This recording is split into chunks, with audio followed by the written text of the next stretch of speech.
Good afternoon. I think we're no, good morning and good afternoon. Christina, I think you're showing a later slide at the moment, but I'd like to welcome you back to the third session of the day, where I will be trying my very best to do as good a job as Priscilla, but also pronounce everyone's names correctly. So please forgive me for my Portuguese, but I would like to ask Jean Bruno Valentin from the Senai Biosynthetics Institute to present. Thank you very much. Thank you, Keith. You were perfect on your Portuguese. I'm here on behalf of our manager, Paulo Coutinho, and I would like to thank you, our colleagues from Universidade Federal da Bahia, for the invitation. We would like also to thank you, all the organizers, for the opportunity to be part of this great discussion. So next slide, please. This is our building, our institute building. One more slide, please. So I divided my presentation into 5 parts. And initially, I would like to just briefly present our institute. And then I bring an overview regarding routes for obtaining BioLPG. And I'd like to discuss the route through glycerine. And also, I would like to bring a discussion regarding economic assessments and then a conclusion. Next slide, please. So our institute, we are a pretty new institute. We are part of Senai network innovation institutes. We are divided in 3 technological platforms, which are biotechnology, process engineering, and also fibers. And we are also dedicated to address the decarbonization challenge. So we have projects also in the biotechnology platform regarding the conversion of CO2 into chemicals and also fuels. So we are developing a microorganisms able to do that, and also other process. And we do also have a project in the chemical route in order to convert CO2 again in chemicals and other and also fuels. And we have a material platform regarding fibers development. One slide more, please. Just to point out how we are positioned in the innovation ecosystem. We are an applied research institute, so many of our projects are among TRLs 3 and 6, which means we act as a kind of a bridge between the scientific world and the industrial world. It also means many of our projects involve companies because we are a private institute, so we must be self-sustainable regarding our incomes and our costs. One slide more. So just starting to point out some rules related to produce of BioLPG, and the most developed one is related to using vegetable oils. Just one click. I would like to. We brought the glycerin route to invite you all to a little discussion regarding this possible route. One slide more. So we found a company from USA that it seems to be the one of the most developed companies, saying that I would like to produce BioLPG from glycerin. As we also discussed it today, Brazil has a huge production of biodiesel, what means that we also have glycerin available. So we believe that glycerin is actually an opportunity to develop a renewable process here in Brazil. And there is a route being presented, and this company also are announcing plans to build a commercial plant around 65 kilotons per year, and they are proposing a direct conversion using catalyst systems and hydrogen.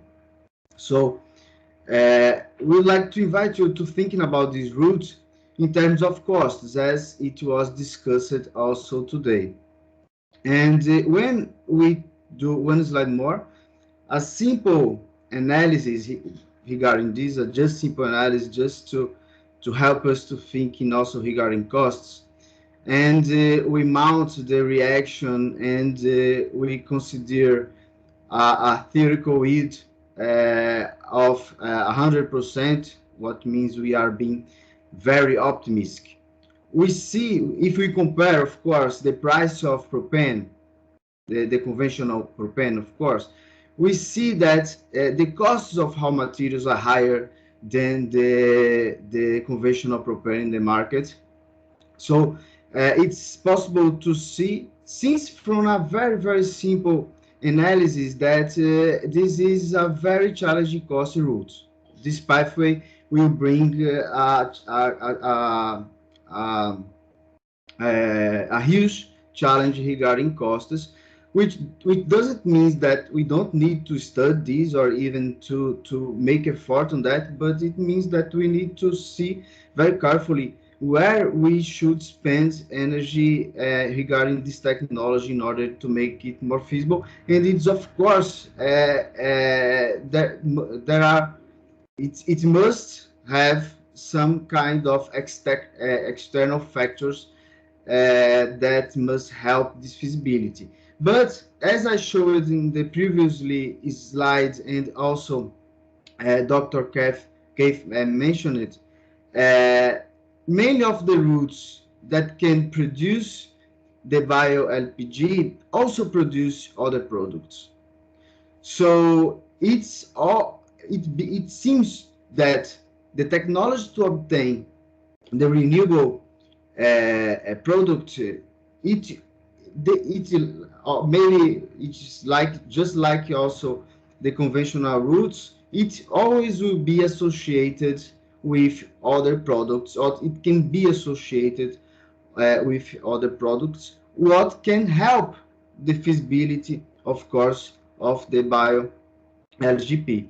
So what we think here also in the institute is that we must always keep an analysis regarding costs when we are doing technology development, especially when it achieves a TRL at least 3, because we believe that it helps the development in order to guide the targets we must set regarding the technology development. It also brings a more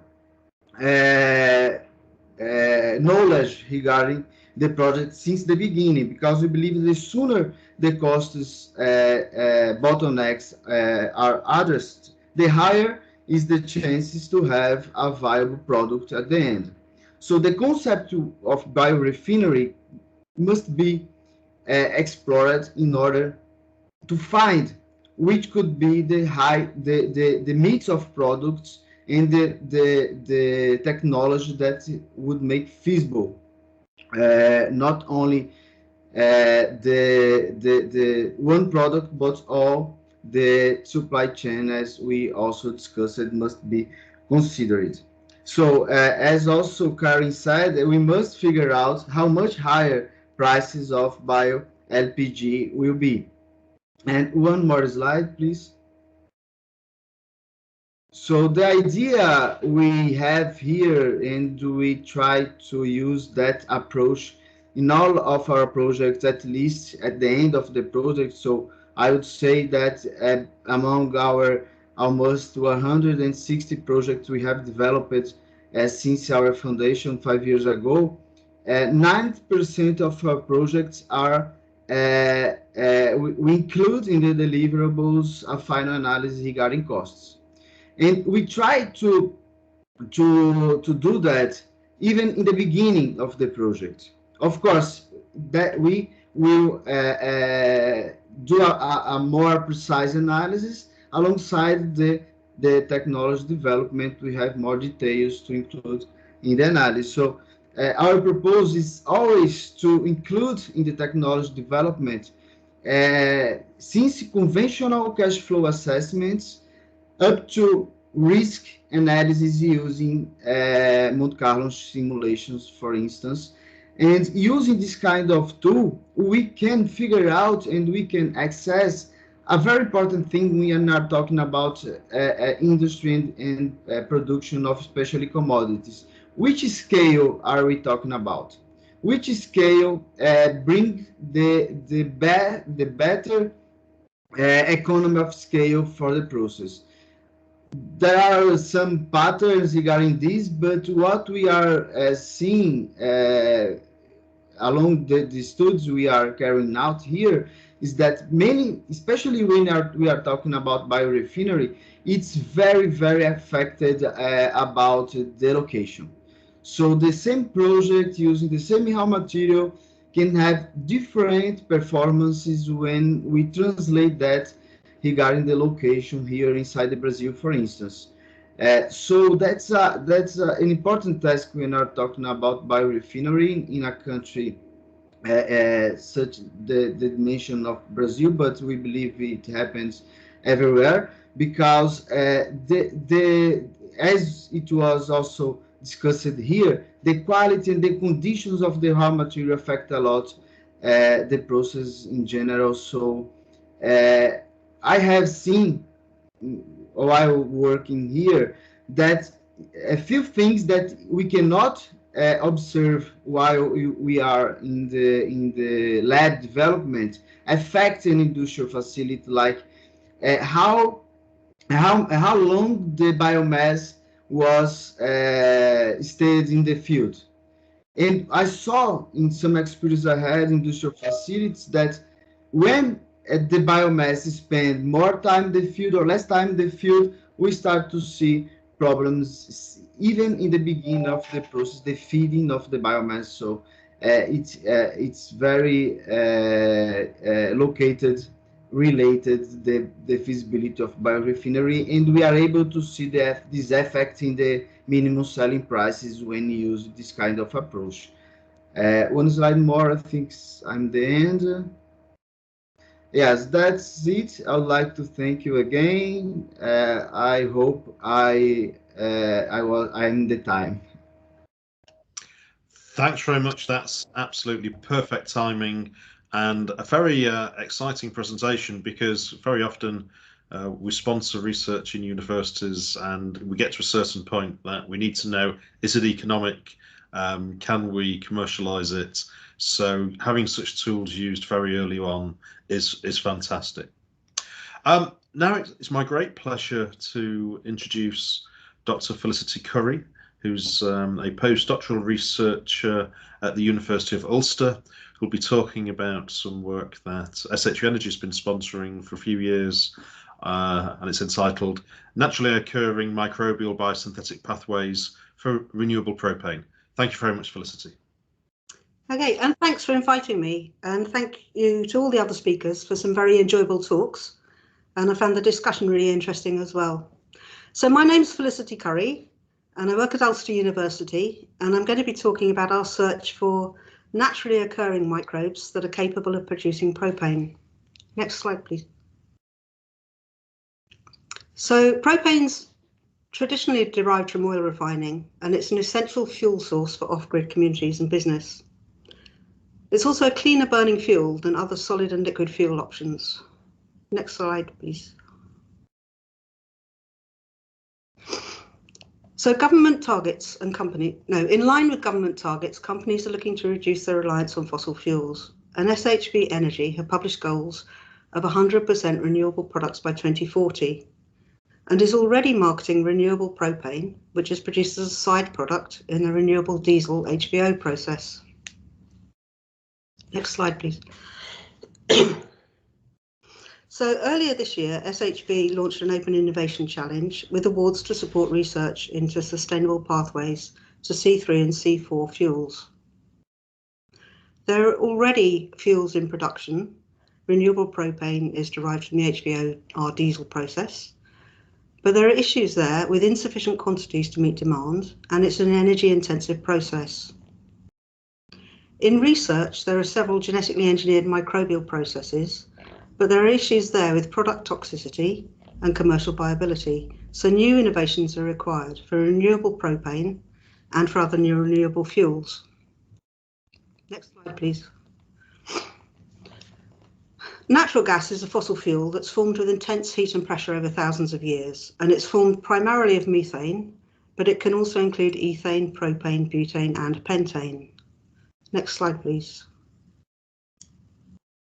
Natural gas is usually found trapped in folded rock formations, but fluid and gas can bubble up in the ocean from deeply buried petroleum reservoirs. Next slide, please. It creates an extreme environment, but supports a surprising amount of life, and an estimated third of the Earth's microbes are buried in sediments deep below the ocean floor, and they're cycled to the surface where they diversify microbial communities and support other life. Next slide, please. We said natural gas is formed with intense heat and pressure over thousands of years, but there is geochemical evidence that some gas has biological origin and is produced by microbes. Next, please. Geologists identify a difference between gases formed by geothermal processes and those which are biological in origin. Propane is enriched in carbon-13 relative to ethane. But a naturally occurring biochemical pathway for propane synthesis has never been described. And here at Ulster, we're searching for microorganisms that are capable of producing propane. Next, please. Researchers have suggested plausible mechanisms for propane biosynthesis. The first is the incorporation of inorganic carbonate. We said that propane is enriched in carbon-13 relative to ethane, and the amount is consistent with the derivation of that third carbon from inorganic carbonate. Secondly, it's been suggested that propane is formed in a reaction that's analogous to methane formation. And acetate may act as a precursor of ethane in the same way that carbon dioxide is a precursor of methane. Methanogenesis in archaea is carried out by the enzyme methyl coenzyme M reductase, or MCR, and its substrate is methane thiol. But C2 to C4 thiols also fit the active site of MCR, and this suggests that there might be a route to ethane, propane and butane production by the same enzyme. The two reactions describe ethane formation from acetate and propane formation from acetate and carbonate. Next, please. In the next part of the talk, I'm going to describe some of the work we've done at Ulster to identify microorganisms that are capable of producing propane. We started with marine sediment samples that were collected by the Plymouth Marine Laboratory off the southwest coast of Britain. Samples were collected at a depth of about 50 centimetres below the sea floor, where conditions are anaerobic, and we prepared microbial seed cultures from the sediment. Next, please. This involves taking a small amount of sediment and placing it in a dilute growth medium and allowing microbes to grow at 4 degrees C for 11 weeks or longer. After that time, we can analyse for propane. And we grow the cultures in the sample vials for the analytical instrument, and we can measure propane in the head space above the actively growing culture. We use GC, gas chromatography, and compounds are separated in a long column based on their volatility and their chemistry. Next slide, please. We detected propane in our samples by comparison of its retention time with the propane standard. If a peak in our sample passes through the column in the same time as the propane standard, we can assume it's propane. But we wanted to confirm the idea of our compound peak, and we did this by using a second GC column with a different column chemistry. And again, the propane in our sample eluted with the same retention time as the propane standard. So we can fairly safely assume it is propane that we're detecting. Next, please. So we detected propane in our samples, which are seed cultures containing numerous different species. And the next step was to isolate individual species. Next, please. We isolated species by spreading a dilute sample of the mixed culture on the surface of solid media, and after 11 weeks allowing it to grow, we could observe different colonies on the agar plate. We can pick out some cells from different colonies and streak them on fresh media, and after several steps, we end up with cultures that are single species. Next, please. Now, initially it was hard to maintain cultures in fresh media. They were lacking some required nutrients that were present in the sediment. So we made some modifications to the media. Next, please. So by adding either sterilized marine sediment or calcium carbonate to the media, we could maintain propane production and we could maintain live cultures. And that enabled us to isolate individual species from a mixed culture. And the graph shows significant amounts of propane produced when the media contains sterile marine sediment or calcium carbonate, compared to the negative controls, which are treated with a bactericide, or when adding calcium sulfate. Sorry, can you go back? Oh, no, it's okay. Thanks. We were able to isolate single species, and 2 of them produced propane. The propane yield was significantly less than for the mixed culture, but they still produced propane in significant amounts compared to the negative control. And this may be some evidence of synergism in a mixed culture, with metabolites produced by one species being used as a raw material for another species. Next, we needed to identify the bacterial species that we'd isolated, and in the next slides, I'll show you how we did this with one of the isolates. Next, please.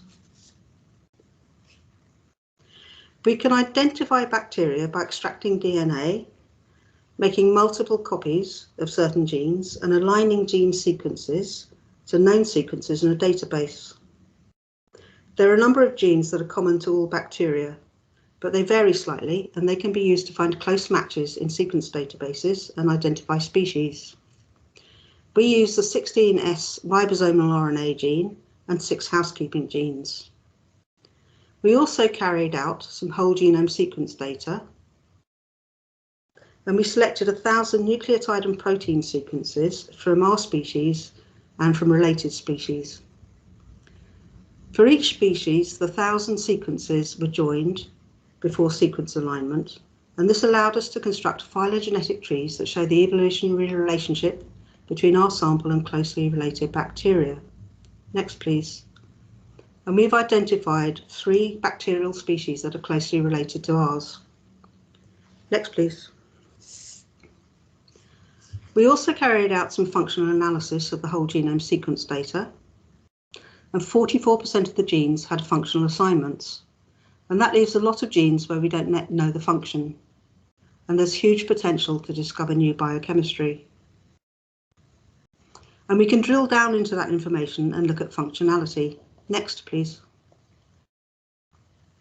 One group we highlighted were carbonate transporters called BIC-A1 and BIC-A2, and a carbonic anhydrase called CAH. These enzymes occur in cyanobacteria, where carbon dioxide is converted to 3 carbon molecules and oxygen using an enzyme called Rubisco. These enzymes are involved in actively transporting carbonate to carboxysomes in the cell that are packed with Rubisco. And they're involved in converting carbonate to carbon dioxide, providing a high concentration of carbon dioxide for the enzyme. And this is important in terms of efficiency, because Rubisco has a lower affinity for carbon dioxide than it does for oxygen, and would otherwise work in the opposite direction. Carboxysomes are icosahedral compartments in the cell, and they also occur in some autotrophic bacteria, including those that are related to ours. And this is of interest in synthetic biology, and 3 very recent papers published describe incorporating this module to increase CO2 assimilation to overcome some limitations in fermentation technology. Next, please. In summary, then, we've isolated bacterial species that are capable of producing propane. And through gene sequencing, we've identified partial pathways that might be involved in utilising inorganic carbonate for propane synthesis. This supports our experimental observations that carbonate was required for propane production, and it supports suggestions in the literature that the third carbon in propane is obtained from inorganic carbonate. Also, we found no evidence for an MCR analogue, suggesting that propane isn't synthesised in a pathway that's analogous to methane. Next, please. Future work will include the investigation of gas fermentations. We want to look at syngas and anaerobic digest volatiles. We want to investigate propane production in those three closely related species. And this will allow us to investigate the biochemical pathway further through comparative genomic analysis and metabolomic studies. We want to investigate scaling fermentations to increase yield. And we want to investigate co-production of high-value compounds. And I have to say, we're always looking for collaborative opportunities. Next, please. So lastly, I wanted to say that results can inform. They can inform processes. Can we scale this to production? And in a circular economy, is there a possibility of using carbonate derived from carbon dioxide emissions as a feedstock? And they can inform research. The information can contribute to the synthetic biology toolbox, as we've seen with the incorporation of a carbon dioxide concentrating system. Next slide, please.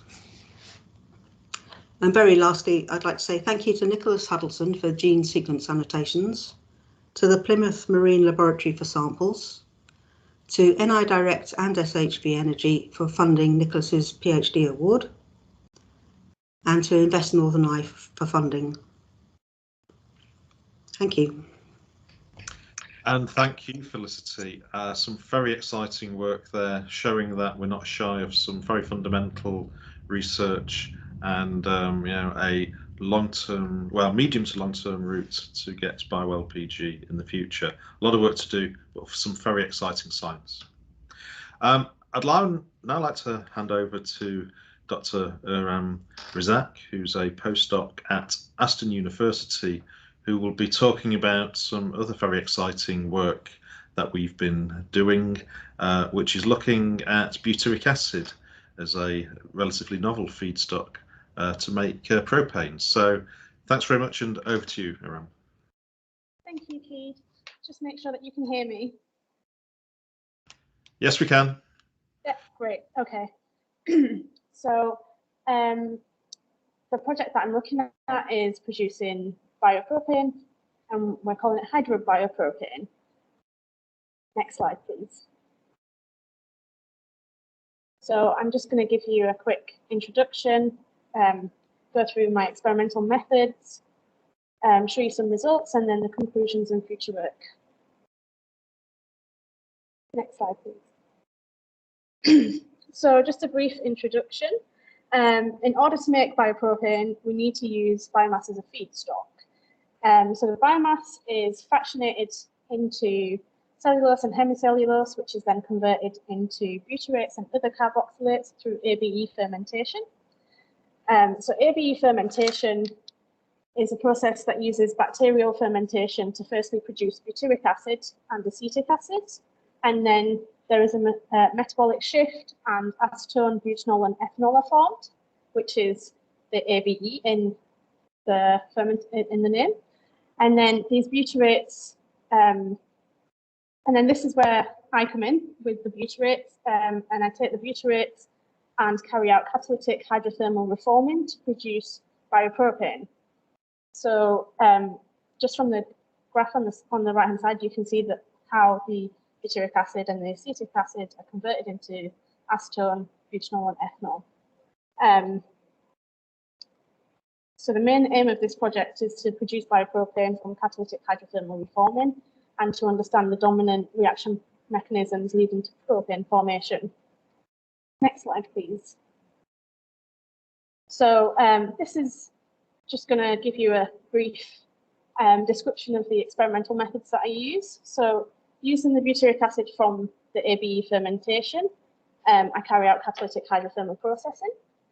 For those of you that don't know what hydrothermal processing is, it's a thermochemical conversion technique which applies high temperature and pressure to a feedstock using water as a medium, processing medium, and you can produce either a solid, a liquid, or a gas.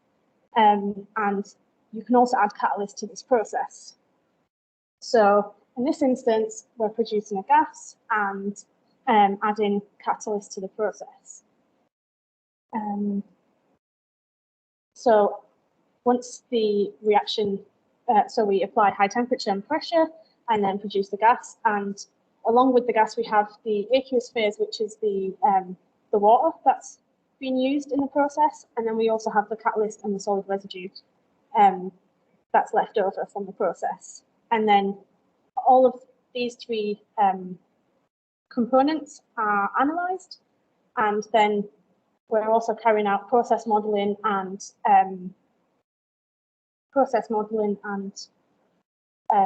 techno-economic analysis. So some of the experimental parameters that I've been investigating, changing and looking at are feedstock loading. So from the butyrates from ABE fermentation that I'm using is butyric acid, and we've looked at using 0.5, 1 grams, 2 grams of butyric acid, and then the catalyst that I've been concentrating on the most is platinum on carbon. So using 0.1, 0.25, 0.5, 1 gram and 2 gram of platinum on carbon, 5 weight % loading, and then looking at different temperatures, 300, 350, 400, 450 degrees Celsius, and different reaction times. So reaction time of 1 minute, 1 hour, 4 hours, and 7 hours. Next slide, please. So initially we started looking at just the butyric acid on its own with activated carbon to see what conversion we could get of the butyric acid and how much propane we could produce. And as you can see from the graph, that the conversion and the propane yield were very, very low with just activated carbon, and without any catalyst, it doesn't even show up. The amount is so small you can't see it on the graph. So then we decided to use platinum on carbon as the catalyst to see whether that would make any difference. And you can see that there's a big difference between not using any catalyst or using activated carbon and using platinum on carbon. So the conversion was around 20% and the propane yield was around 10%. So then from this, next slide please. From this, we decided to look at whether changing the temperature would affect the yield of propane. So we carried out using 1 gram of butyric acid, half a gram of catalyst, and compared a reaction time of 1 minute and 60 minutes. And the graph on the left, figure 2, is the 1 minute, and the graph on the right is the figure 3 is 60 minutes reaction time. And you can see that at 1 minute, the reaction, with the increase in reaction temperature, the conversion increases, but the propane selectivity decreases. Whereas for the 1 minute, for the 1 hour reaction time, with the lower temperature but longer reaction time, the conversion is higher, as is the propane yield. So from this, we decided to look at continue with looking at the lower temperature of 300 and a reaction time of 1 hour. Next slide, please. So then we looked at using 0.5 grams, 1 gram, and 2 gram of butyric acid to see whether the butyric acid loading would change, would make a difference to the propane yield and the conversion. And you can see that there's not much difference between the 0.5 grams and the 1 gram for the conversion, and then actually adding more butyric acid reduced the conversion because there was less catalyst available for the feedstock. And so from this, we decided to stick with the 1 gram of butyric acid half a gram of platinum on carbon, 300 degrees Celsius as the reaction temperature, and 1 hour as the reaction time. Next slide, please. And then we decided to look at the effective catalyst loading. So if using the platinum on carbon loading is 5 weight % platinum on carbon.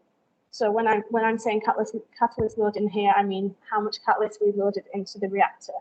So we had a look at 0.1 gram, 0.25, 0.5, and 1 gram catalyst loading with the same reaction parameters for the other parameters. And you can see that with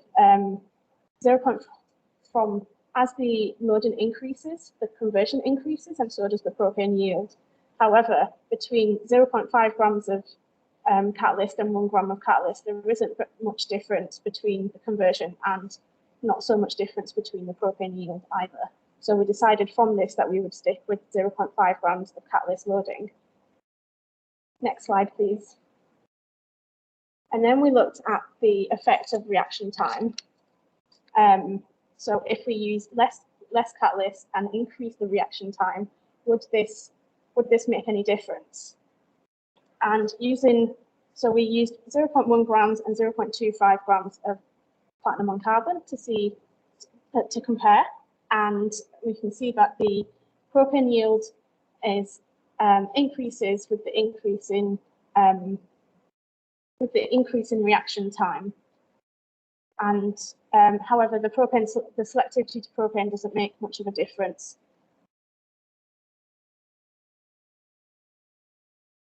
Next slide, please.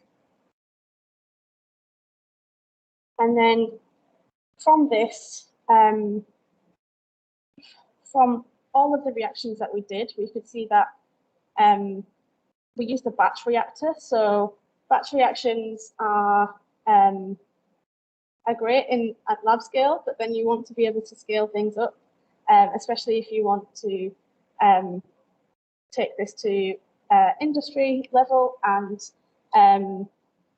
of course platinum on carbon is a really expensive catalyst. So we decided to investigate whether we could reuse the catalyst, and so I carried out one run with just the fresh catalyst and butyric acid, using a 1-to-1 ratio of the butyric acid and the catalyst, and then separated all the products, analysed the gas to see how much propane was produced, and then reused the catalyst once, twice, and 3 times. So in total, the catalyst was used 4 times, and you can see from the graph that the conversion actually increases the more the catalyst is reused. So on the 4th reuse, the conversion was at its highest. And the propane yield there isn't much of a difference in the propane yield from using the fresh to reusing the catalyst 4 times. And the same for the propane selectivity. The selectivity doesn't change. So from this, we deduce that we can actually reuse the catalyst a number of times, and maybe even try and make this more cost effective. Next slide, please. So I think I've just whizzed through all of those results, but so far we've looked at platinum on carbon as the main catalyst, and realised that it works. We know it works. It's working very well, but it's very expensive. So we're looking into cheaper catalysts such as nickel, copper, palladium. Well, palladium's not cheaper, but alternative catalysts. And we actually recently published the findings that I've just most of the stuff that I've just shown you in the results. We've actually recently published in a paper. And if anybody's interested in reading it, it's parametric study of platinum on carbon catalyzed hydrothermal decarboxylation of butyric acid as a potential route for biopropane production. And we're still looking into alternative biomass-derived feedstocks to see whether we can produce propane from other feedstocks. Yeah, and I'd just like to say thank you to SHV Energy and Supergen, and especially Keith for funding the project.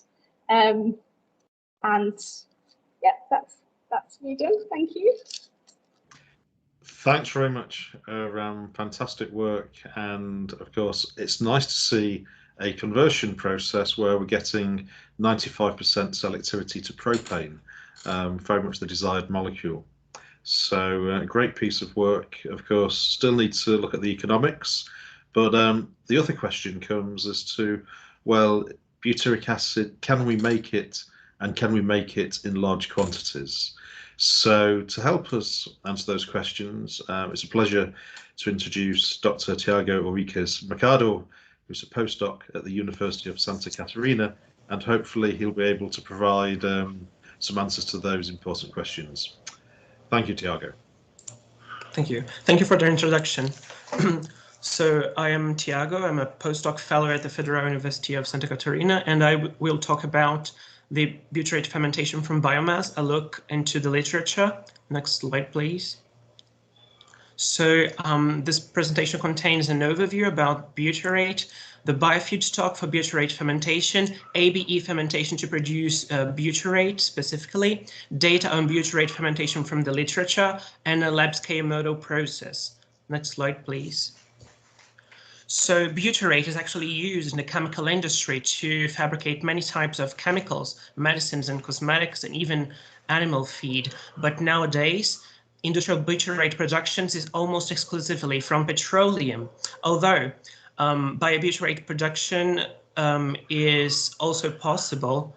And in this case, we should use renewable feedstocks, and it's actually a very good alternative.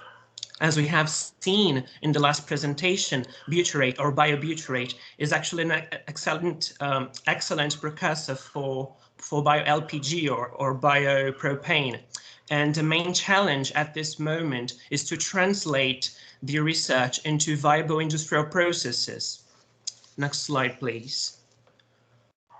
So for biofeedstock, the most interesting material should be agricultural waste, because it's abundant globally and it's also inexpensive. So among these wastes, I would like to highlight the lignocellulosic biomass, for example, sugarcane bagasse, and also corncob straw, soybean husks and straw, because they have a huge amount of cellulose and hemicellulose that can be turned into C5 and C6 fermentable sugars. So next slide, please. So using these sugars, we can actually produce butyrate by fermentation by a type of bacteria, Clostridium, that was actually discovered in 1986, this metabolic pathway. And in this case, we have two types of fermentation. We have the solvogenic fermentation to produce acetone, ethanol, and butanol. Actually, this fermentation has been vastly explored to produce biobutanol. And also we have the acidogenic phases of the fermentation to produce lactate, acetate, or butyrate, in which we're interested in. Next slide, please. So to produce butyrate, you actually have the glycolysis to pyruvate using sugars or even glycerol, and then that's in part A of the figure, and then in part C, we have the biosynthesis of butyrate from acetyl-CoA. It's also possible to produce biobutyrate from syngas using also a type of Clostridium. But in this case, we are focusing on lignocellulosic biomass being used directly for fermentation to butyrate. Next slide, please. So besides Clostridia, it's also used. It's also possible to use other types of bacteria. For example, Escherichia coli. In this case, we have to transfer some genes to E. coli, or actually try to change the genetics of the bacteria to actually knock out or or reduce some enzyme expressions which are crossed out in the figure, but we also have to express or overexpress all the types of enzymes that are in red, but not crossed out, in order to get the production of butyrate from E. coli. Next slide, please. So prior to the fermentation, we have some other steps that we have to do. Give it a click, please. A click on the slide. Oh, thank you. So the pre-treatment, which is used to remove the lignin from the waste and isolate cellulose and hemicellulose. So lignin should be hydrolyzed and removed. Another click, please. And the most common pretreatments are mechanical processes such as milling to reduce the size of the waste, to pulverize, and also acid and enzymatic hydrolysis to hydrolyze lignin. And this hydrolysis actually leads to the production of inhibitors or the materials that should be removed, such as solids. Another click, please. Another one. So these toxins, to remove these toxins, we have a detoxification step. Another click. And most common detoxification methods are sedimentation to solids removal, and also the addition of some base to neutralize the acid, such as the liming process or addition of ammonium. So next slide, please. And even prior to the fermentation, sometimes we can add a saccharification step to transform the cellulose and hemicellulose into simpler sugars. So we have many types of modes of saccharification using enzymatic hydrolysis. So we have separate hydrolysis and fermentation. We have simultaneous saccharification and fermentation, simultaneously repeated hydrolysis and fermentation, and no isothermal simultaneous saccharification and fermentation. These processes, all of them have their advantages and disadvantages depending on the type of process that we're aiming at. So next slide, please. And so after these steps, we get into the fermentation itself. So here we have some data from the literature. So on the y-axis, we have the yield in grams of butyrate per grams of substrate. And on the x-axis, we can see very different types of lignocellulosic materials: soybean straw, corn, carbon straw, rice straw, wheat straw, soybean hull, sugarcane bagasse, sweet sorghum, and plain glucose and xylose. So the maximum theoretical conversion that we can get from hexosis and pentosis is 0.49 and 0.59 respectively.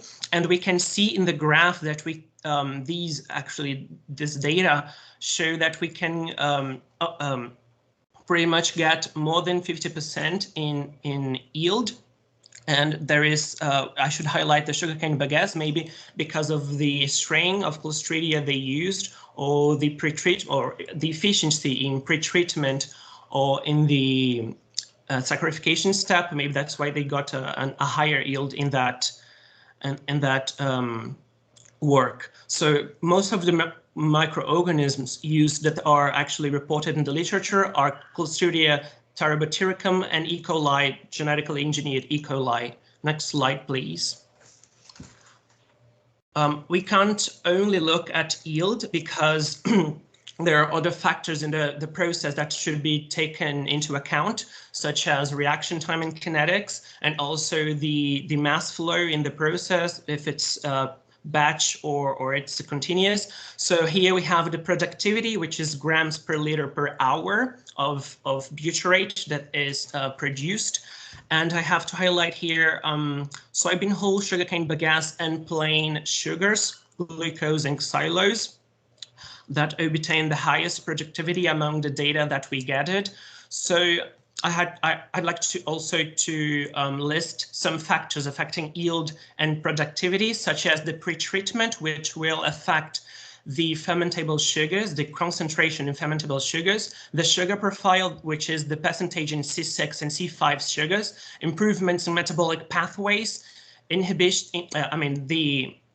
inhibition or the removal of inhibitors, the efficiency of the detoxification process, the use of supplementary nutrients such as yeast extract, also the process modes such batch, fed batch, and the use of different types of bioreactors such as fibrous bed bioreactor, also reaction time and kinetics, and after that the separation process to actually recover the butyric acid. Next slide, please. So here we are looking at a very common type of bioreactor used, which is the fibrous bed bioreactor, in which we have an immobilized bacteria in a fibrous matrix, so that's reusable. We can reuse the bacteria, and because of that also we can have a higher cell density because of the fibrous matrix. We can actually pack a lot of bacteria in that, and also that leads to higher productivity. So next slide, please. Here we are looking at a flow chart from a research. The authors used corn husk as the lignocellulosic biomass. Then they processed it in the pretreatment step through grinding and acid pretreatment to remove the lignin. Then they used detoxification to remove the inhibitors. Then they fed a seed fermentation that the medium was prepared to the main fermenter, which is a FBB or a fibrous bed bioreactor. After the fermentation itself, they used extraction with sodium hydroxide to extract the sodium butyrate as the product. So they used Clostridium tyrobutyricum as the microorganism, and they used a lab scale fermenter of about 2 liters. So they actually obtained a production of a butyric acid of 21 grams per liter and a yield of 0.39 grams per gram of substrate. And actually, they studied this process for animal feed, and they even studied the economical factors. So they made an economic analysis, and they concluded that this process was economically attractive. Next slide, please. So as take-home message, I'd like to highlight that the fermentation of butyrate from biomass is a technically viable process to produce BioLPG precursors, and most of ABE fermentation research has been done for butanol, but that's not a bad thing because there's many improvements that we can do for butyrate, specifically for butyrate fermentation. And in that sense, development of pilot process for butyrate fermentation is scarcely reported in the literature, but on the bright side, because we have so many experience with butanol, we can use many steps from biobutanol industrial production for butyrate production in the industry, especially the pretreatment and saccharification steps that are pretty close related. So next slide, please. So thank you very much for your kind attention. That's it. I give back to you, Keith. So thanks very much, Thiago. So thinking about these presentations, Iram was talking about how to make propane from butyric acid. Thiago's just been explaining how we could make butyric acid from biomass. But the question is, can we actually have enough biomass, and what are the products and feedstocks that we could use to make those feedstocks to convert ultimately? So it's a great pleasure to invite Dr. Pieter de Jong, who's a postdoc at the University of Bahia, to hopefully answer those questions. So thanks very much, Pieter. Hello, everybody. Thank you very much for the opportunity. I'd like to thank SHV and Aston and all the other collaborators in this fascinating project. I'm going to talk a little bit about mapping of biomass feedstock in Brazil, and also LPG demand and the environmental impacts of LPG and bioLPG. So next slide, please.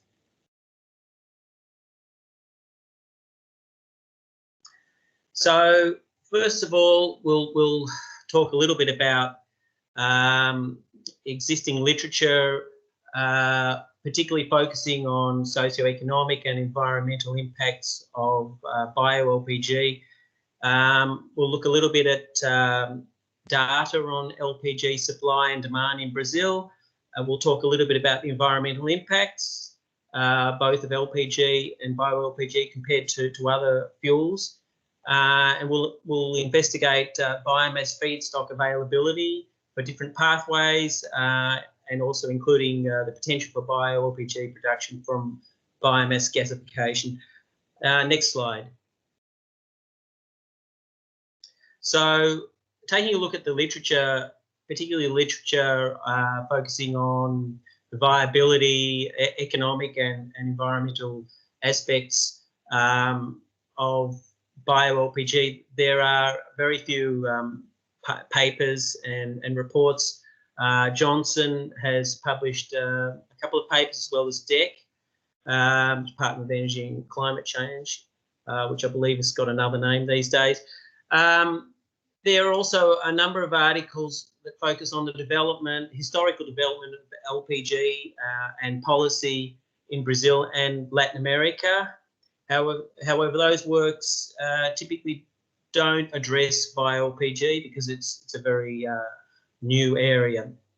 Furthermore, there are other articles which investigate the potential of biogas production from organic waste, for example, manure in Brazil. But these articles tend to research the potential for electricity generation rather than using the gas to synthesize another product like LPG. So there is, what we find, a knowledge gap and definitely opportunities for further research. Next slide, please. This is just a summary of existing BioLPG production, which is predominantly a byproduct of HVO production for biodiesel.